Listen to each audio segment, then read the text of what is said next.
আপনাদের পছন্দের অনেক শিল্পী রয়েছে যাদের গান শুনতে আপনারা অনেক ভালোবাসেন এবং তাদের গান সম্পর্কে, তাদের গানের কাজ নিয়ে আপডেট সম্পর্কে জানতে আগ্রহী। নতুন কি গান আসছে, নতুন গানগুলো কেমন হচ্ছে, কেমন সাড়া পাচ্ছে, সবকিছু নিয়েই সঙ্গীত শিল্পীর সাথে আমাদের হয় আড্ডা। আর তাই তো আজ আপনাদের জন্যই রেখেছি আপনাদের পছন্দের শিল্পীকে। আজ আমাদের মাঝে উপস্থিত রয়েছেন সঙ্গীত শিল্পী সাইফ শুভ। ভাই, আপনাকে আমন্ত্রণ আমাদের এই টিম মিউজিক অনুষ্ঠানে। কেমন আছেন আপনি? আলহামদুলিল্লাহ, অনেক ভালো আছি। আশা করি আপনারাও সবাই ভালো আছেন। জি, বেশ ভালো আছি। ভাইয়া, কাজের আপডেট সম্পর্কে একটু জানতে চাই, কারণ দর্শকরা সবসময় চান তাদের প্রিয় শিল্পীর কাজের আপডেট সম্পর্কে জানতে। আর রিসেন্টলি কি কি কাজ করা হয়েছে এবং নতুন কি গান আসছে আপনার? নতুন গান হচ্ছে শিল্পীর প্রাণ, এটা আমি একদম বিশ্বাস করি। রিসেন্টলি একটা গান রিলিজ হবে। আমরা যেহেতু বাংলাদেশকে অনেক ভালোবাসি, দেশের গান একটা করেছি। এটা খুব রিসেন্ট রেকর্ড হয়ে গেছে, এখন শুধু মুক্তির অপেক্ষায় আছে। বাহ। দেশের গান যেমন থাকে, তার পাশাপাশি বিভিন্ন আঙ্গিকের গান, বিভিন্ন ঘরানার গান, কিন্তু আসলে শিল্পীরা চান দর্শকদেরকে উপহার দিতে এবং তাদের ঝুড়িতেও রাখতে। সেক্ষেত্রে দেশের গান গেয়েছেন এবং অন্যান্য রোমান্টিক গান, স্যাড সঙ্গেও আমরা আপনাকে দেখেছি। আর নতুন কোন আঙ্গিকে কি আসলে নিজেকে রিপ্রেজেন্ট করার ইচ্ছা আছে কিনা? আসলে আমি ভার্সেটাইলিটি বলতে যেটা বোঝায়, আমি ছোটবেলা থেকেই বিভিন্ন ধরনের গান করতে পছন্দ করি। সেটা হোক ফোক, মডার্ন ফোক, বা আমাদের মেলোডি, রক মেলোডি, বিভিন্ন সেকশনের গান, বিভিন্ন ধরনের গান আসলে রয়েছে আমাদের দেশীয় সংস্কৃতিতে। তো বলতে গেলে এই আমার কাছে মেলোডি গান খুবই ভালো লাগে। এই গানগুলো নিয়েই আমি বেশি কাজ করি। এবং যেহেতু আমার বাড়ি ময়মনসিংহ বিভাগের জামালপুরে, ওখানে আসলে ফোকের একটা ব্যাপক চলন রয়েছে। যেমন উকিল মুন্সি, রশিদউদ্দিন শাহী, এই এখনকার সময়ের শহীদুল্লাহ ফরাইজি ভাই গীতিকার, এবং আমি ওনাকে অনেক বড় দার্শনিক হিসেবেই জানি।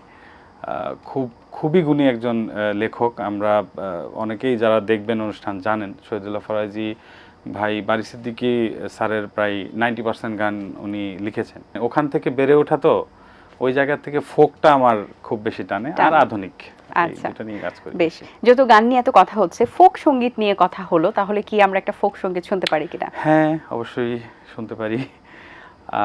এই গানটা শ্রাবণ মেঘের দিন ফিল্মে গিয়েছিল হুমায়ুন আহমেদ স্যারের, আমার গায়ে যত দুঃখ সয়। এটা আমার খুবই পছন্দের একটা গান।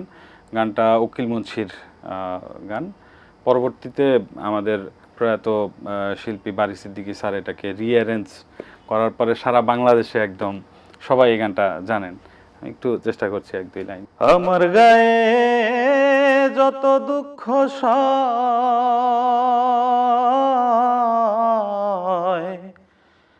বন্ধু আরে কর তোমার মনে জালয়, বন্ধু আরে কর তোমার মনে জালয়। বাহ, অসাধারণ একটি গান এবং আপনি চমৎকার গেয়েছেন। আপনার একটি গান রয়েছে যেটির নাম, শিরোনাম হচ্ছে নষ্ট মানুষ। বেশ দর্শক জনপ্রিয়তা পেয়েছে গানটি। এই গানের টাইটেল যেটা, সেটা একটু ডিফারেন্ট। আসলে নষ্ট মানুষ শুনলে একটু শুনে যে আসলে কেমন গানটা হবে বা কেমন কিছু। সো গানটার পিছনের স্টোরিটা কেমন ছিল এবং গানটি নিয়ে কাজ কেমন হয়েছে এবং প্রত্যাশা অনুযায়ী কি আসলে দর্শক জনপ্রিয়তা পাচ্ছেন কিনা? এই গানটা আমার 2022-এ ভালোবাসা দিবসে রিলিজ হয়েছিল স্টুডিও জয়ার ব্যানার থেকে, বাংলাদেশের প্রযোজনা কোম্পানি। তবে এই গানটার লিখেছেন যিনি, উনি পেশায় একজন ডাক্তার, হেলাল খান তার নাম, সিলেটের বাসিন্দা। আসলে আমাদের বাংলাদেশে এত সুন্দর সুন্দর গীতি কবি বা গীতিকার রয়েছে, এবং অপরিচিত যারা, পরিচিত তো আমরা মিডিয়াতে সবাই জানি অনেকেই। আমি আসলে কি প্রথম থেকেই, যেহেতু আমি আজকে এটিএনে এসেছি, এই জার্নিটা কিন্তু সোজা না, মানে অনেক কষ্ট করে, অনেক কিছু করে তারপরে পরিচিত হইতে হয়, মানুষের কাছাকাছি আসতে হয়, মানুষের মনে জায়গা করার চেষ্টা করতে করতে কখনো একটু টাচ করা যায়। তো ব্যাপারটা হচ্ছে যে যারা অপরিচিত তাদেরকে নিয়ে আমি কাজ করতে বেশি স্বাচ্ছন্দ্য বোধ করি, কারণ এতে করে আমার মনে হয় যে একটা গানে নতুন মডেল যারা মিউজিক ভিডিওতে কাজ করেন, একটা গানে নতুন গীতিকার, নতুন সুরকার বা নতুন মিউজিক করছে, চেষ্টা করছে, 2-4-10 বছর যাবৎ সে চেষ্টা করছে যে আমি ভালো মিউজিক করব, কিন্তু সুযোগ পাচ্ছে না। আমরা যারা গান নিয়ে কাজ করি, আমরা যদি তাদেরকে বিভিন্ন সেকশনের, একটা গানের তো অনেক সেকশন থাকে, তো তাদেরকে যদি আমরা সুযোগ করে দেই বা তাদেরকে যদি আমরা চেষ্টা করি সামনে আনার জন্য, তাহলে হবে কি ইন্ডাস্ট্রি নতুন মুখ পাবে, নতুনদেরকে নতুন কিছু পাবে। নতুন তো নতুনই, নতুন আমার কাছে সবসময় নতুন, কারণ হচ্ছে নতুন হয় ভালো হবে, ভালো নতুন, না হলে খারাপ নতুন। নতুনের প্রতি আকর্ষণ সবার থাকে, ঠিক আছে? তো আমি নতুনটা সবসময় প্রেজেন্ট করার চেষ্টা করি। এই গানেও তাই হয়েছে ব্যাপারটা। সেটা হচ্ছে হেলাল খান একদমই তার জীবনের অনেক গান লেখা রয়েছে। আমার সাথে পরিচয় হওয়ার পরে আমি তার বেশ কিছু গান দেখার পরে আমি এই গানটা বলেছিলাম যে আমি করব। হেলাল খানকে এখন মোটামুটি বাংলাদেশে যারা গান লিখেন বা যারা গান করেন সবাই চেনে। তো এবং এই গানটার মিউজিক ভিডিও হয়েছিল টোটালি দেশের বাইরে, ইন্ডিয়াতে হয়েছিল ওই সময়, এবং দীপেশ নামে একটা ভাই আছে আমার কলকাতায়, ও মিউজিক প্রোডাকশন করেছিল। সুরসঙ্গীত রাজন সাহা, কথা লিখেছিলেন হেলাল খান। আচ্ছা, এটা স্টুডিও জয়ার ব্যানারে এসেছিল 2022-এ। আচ্ছা, এই গানটি আমরা একটু দর্শকদেরকে দেখাতে চাই। হ্যাঁ, শিওর। ভাই, আমরা অনেক সময় দেখি যে গান, আসলে গান তো সকলের জন্য, এবং একটা গান কিন্তু একটা শিল্পী যখন গেয়ে যান বা গেয়ে দেন, তখন কিন্তু দর্শক যাদের ভালো লাগে বা যারা গানের সেক্টরে আছেন তারাই কিন্তু গানটা আবার গাইবেন, খুব স্বাভাবিক, এবং গানটা বারবার প্রচার করা হবে, এটাও খুব স্বাভাবিক। কিন্তু এই প্রচারের সময় কপিরাইট একটা ইস্যুজ আসে, যেটার জন্য অনেক সময় সঙ্গীত শিল্পীও সাফারার, এবং যারা আসলে এটা আপলোড করতে চান বা এটা আসলে প্রচার করতে চান তাদের জন্য একটা হ্যাসেল হয়ে যায়। এই কপিরাইট ইস্যুটা আসলে সঙ্গীত শিল্পী প্লাস যারা আদার্স আছে, যেমন আমরা যদি দেখি পুরনো যে গানগুলো রয়েছে বা নতুন গান যেগুলো তৈরি হচ্ছে, সেগুলো কিন্তু আমরা চাই বারবার এটা হোক, রিমেক করা হোক বা কভার করা হোক, এই ক্ষেত্রে একটা কপিরাইট ইস্যুস প্রবলেম হয়। সো এটার জন্য আসলে কতটুকু সাফারার হয় যারা এই গানের সেক্টরে কাজ করেন তারা? দেখেন, আমার কাছে মনে হয় গান সার্বজনীন। গান সুর, এই বিষয়গুলোকে যেই বিষয়গুলো অদৃশ্য, এই সবগুলো হচ্ছে যে পবিত্র এবং সার্বজনীন। কারণ একটা গান এটাকে কিন্তু দেখা যায় না, একটা সুর এটাকে অনুধাবন করা যায়, এটা হচ্ছে অনুধাবনের ব্যাপার। কপিরাইটটা এসছে কোথা থেকে? শিল্পী বা গানের সাথে বা প্রোডাক্টের সাথে যারা জড়িত থাকে তাদেরও তো বাঁচতে হবে। তাদের যে সৃষ্টি, সেই সৃষ্টিটার যে মূল্যায়ন, সেটাকে ধরে রাখার জন্য কপিরাইট সৃষ্টি হয়েছে। তবে এখানে বেশ কিছু প্রবলেম আছে, যেরকম কাভার গান। আমি আলাদা আলাদা করে উত্তর দিই, একটা হচ্ছে কপিরাইট আর একটা হচ্ছে কাভার। কপিরাইটের ব্যাপারটা হচ্ছে অবশ্যই কপিরাইট থাকা উচিত, কারণ শিল্পীদের স্বার্থ, কারণ শিল্পীদেরকে বেঁচে থাকতে হবে, শিল্পীদের স্বার্থের প্রয়োজন আছে, স্বার্থ দেখতে হবে। কারণ শিল্পী যদি বাঁচে তাহলে শিল্প বাঁচবে, শিল্পীকে বাঁচাতে হইলে এই কপিরাইটের দরকার আছে। তবে আমাদের কিছু কিছু গান আছে যে গানগুলো এত জনপ্রিয়, এত মানুষ গানগুলোকে নিয়েছে, মানুষের জীবনের সাথে জড়িয়ে গেছে, এরকম গানের সংখ্যাই বেশি সত্যি বলতে আমাদের বাংলা গানে। তো কপিরাইট যে ব্যাপারটা, সেটা হচ্ছে যে শিল্পী টিকে থাকবে যদি তার প্রোডাক্টের মূল্যায়ন থাকে। এখন মূল্যায়নটা আসে ওখান থেকে। আমার একটা সৃষ্টি, সেটা যদি আরও 10 জায়গায় চলে যায় কিন্তু আমার কাছে আসলো না, আমি সেটার রেভিনিউ পেলাম না, তাহলে আসলে আমি বাঁচবো না, নতুন কাজও করতে পারবো না, আসবে না। এটা থাকার দরকার আছে, এটা ভালো। তবে যেই গানগুলো হচ্ছে যে সার্বজনীন, ম্যাক্সিমাম যে গানগুলো সার্বজনীন, যারা কাভার করেন, এই কাভারের গানগুলো আমার মনে হয় যে নির্দিষ্ট শিল্পী এবং যাদের রাইটস আছে এটাতে, সেই রাইটসের মালিকানা যাদের আছে তাদের সাথে কথা বলে। কারণ আমি একজনের একটা জিনিস ইউজ করলাম, গানটা প্রথমত আমার না, মিউজিকটা আমার না, সুরটা আমার না, অবশ্যই আমি গাইবো, ভালো লাগার থেকে, গান ভালো লাগার থেকে আসে, গাইবো, ঠিক আছে, কিন্তু সেটা যখন বাণিজ্যিক জায়গায় যাবে, আমি আরেকজনের গানটা বাণিজ্যিক কোথাও দিলাম, যখন বাণিজ্যিক বিষয়টা আসবে তখন আমার মনে হয় যে যিনি রাইটস, যিনি মালিক, যারা এটার সাথে জড়িত, তাদের অনুমতি সাপেক্ষে কাজটা করা উচিত। তাহলেই ঝামেলা চুকে যায়। বাহ, সুন্দর একটি কথা বলেছেন। আপনার কণ্ঠে আপনার আরেকটা গান শুনতে চাই, কোন গানটি শোনাবেন? আমার খুব পছন্দের শিল্পী কুমার বিশ্বজিৎ দাদা, উনি আমার সঙ্গীত জীবনের একদম শুরু থেকে আমি তাকে আইডল মনে করি। তার একটি গান গাই, এটা খুব পছন্দের আমার গান। তুমি কি চাও না সোনালি দিনে সোনালি সুখেরি সারা, কাটার আঘাত ভুলে তুমি এসো এই ফুলেরই কাছে, যেখানেই সীমান্ত তোমার সেখানে বসন্ত আমার, ভালোবাসার হৃদয়ে নিয়ে আমি বারে বার আসি ফিরে, ডাকি তোমায় কাছে, যেখানেই সীমান্ত তোমার সেখানে বসন্ত আমার, ভালোবাসার হৃদয়ে নিয়ে আমি বারে বার আসি ফিরে, ডাকি তোমায় কাছে। বাহ, থ্যাংক ইউ সো মাচ।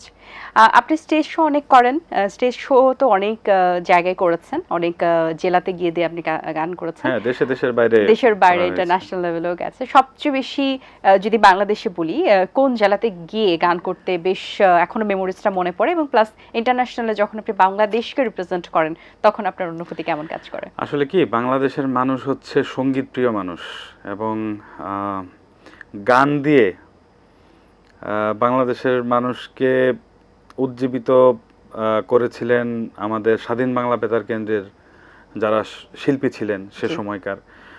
এত বড় একটা মুক্তিযুদ্ধের, আমাদের দেশ স্বাধীন হয়েছে যে মুক্তিযুদ্ধের মাধ্যমে, এই মুক্তিযুদ্ধের পেছনের যে শক্তি, মনোবলের জন্য যেটা দরকার ছিল, মনোবলের, এবং আমি আমার একটা অভ্যাস, সেটা হচ্ছে যে যদি আমি মুক্তিযোদ্ধা দেখি, ফ্রিডম ফাইটার দেখি, সে যে কোনো সেক্টরের হোক, আমি গল্প শুনতে বসে যাই যে কিভাবে হয়েছিল, কি হয়েছিল সে সময়, কারণ ওইটা হচ্ছে আমরা তো আর দেখতে পাবো না বিষয়টা, জেনে ওই পটভূমিটা জানার চেষ্টা। আসলে আমি দেশের ব্যাপারে খুবই ইমোশনাল একদম ছোট থেকেই। একবার মনে পড়ে আমি ওমানে গিয়েছিলাম, এখন বাংলাদেশ থেকে যারা যায় ইদানিং তারা জানে, ওই পার্কটাতে, আমি নাম না বলি, ওখানে বাংলাদেশি কমিউনিটির যারা আছে, তো ওরা আসলে দেশের বাইরে যারা থাকে তারা কিন্তু দেশকে খুব মিস করে, দেশ, মা, মাটি, বাতাস, আলো, সব কিছু মিস করে, এবং এটা আমাদের তুলনায় অনেক গুণ বেশি মিস করার লেভেলটা। তো সেটা হচ্ছে যে আমি যখন দেশের গান করতে গেলাম, আমি একে একে 3 বার আমার সুর সরে যাচ্ছিল, আমার চোখ দিয়ে পানি চলে আসতেছিল, কারণ আমি আসলে সামনের দিকে আর গাইতে পারতেছিলাম না। আমার মনে হচ্ছিল যে আমি চলে যাব দেশে, আমি এখানে আমার ভালো লাগতেছে না বা কিছু। ওদের জন্য, ওই যারা প্রবাসী, যারা রেমিটেন্স যোদ্ধা আছে, ওদের জন্য গাইতে গিয়েছিলাম। তো বাংলাদেশের ম্যাক্সিমাম মানুষ গানপ্রিয় মানুষ, এই হচ্ছে ব্যাপার। আচ্ছা, গানের ক্ষেত্রে দেখা যায় যে আসলে এখন তো ভাইরাল একটা যুগ চলে এসেছে, সকলে আসলে চান একটু ট্রেন্ডি থাকতে, এবং আমরা কিছু গানের দেখি অনেক ভিউজ হয়, এবং হয়তোবা সেই গানটি নিয়েও যদি পরবর্তীতে আলোচনা বা সমালোচনা করা হয় তাহলে গানটি সম্পর্কে কিন্তু নেগেটিভ একটা ভাইব থাকে, কিন্তু সেই গানটাতে অনেক ভিউজ এবং lakh lakh views, million billion views হয়। এক্ষেত্রে যখন ইউটিউবে সেটা সার্চ করা হয়, বা সাপোজ ইন্টারন্যাশনাল ওয়ে কোনো একটা মানুষ সেটা সার্চ করছে বাংলাদেশি গান দিয়ে, সেই গানগুলি কিন্তু সামনে চলে আসছে এবং সেই গানটা কিন্তু প্রমোট হচ্ছে বাংলাদেশ থেকে।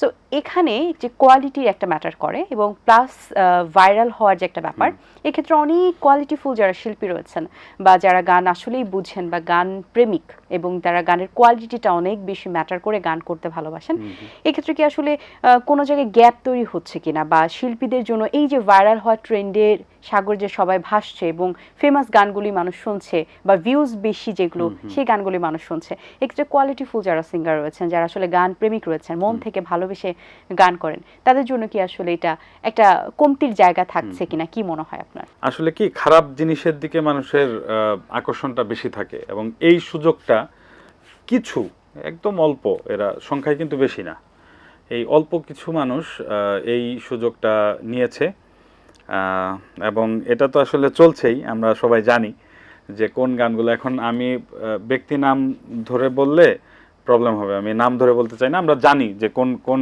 বিষয়গুলো আসলে কারা পরিশ্রমী।